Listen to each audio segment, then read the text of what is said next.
Il presepe con una stella che ha un bel richiamo appena si entra. È una stella che richiama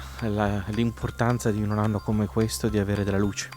nella nostra vita, della luce nelle situazioni che viviamo quotidianamente. Credo che mai come quest'anno il presepe sia un punto di riferimento e di richiamo per tante persone che nella fatica di questi tempi cercano una storia, un significato, un cammino che possa illuminare il proprio cammino, la propria storia.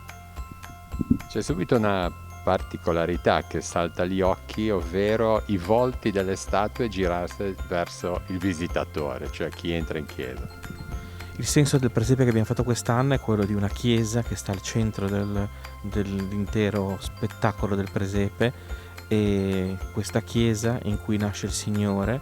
si apre in questo cammino sinodale che stiamo vivendo verso il sinodo sul tema della sinodalità, e in questo aprirsi quindi le statuine non sono rivolte verso il Signore al centro, ma sono rivolte verso gli uomini che hanno contemplato la natività del Signore e stanno idealmente tornando a casa in giro per il mondo per ascoltare il mondo e costruire.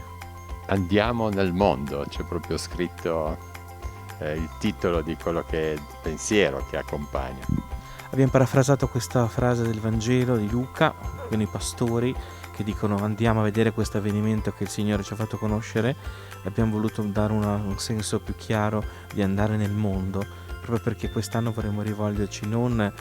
ad Intra, ma vorremmo rivolgerci a tutti coloro che incontriamo, a tutti coloro che anche di qui passano, desiderosi di metterci in ascolto della vita delle persone e del loro cammino.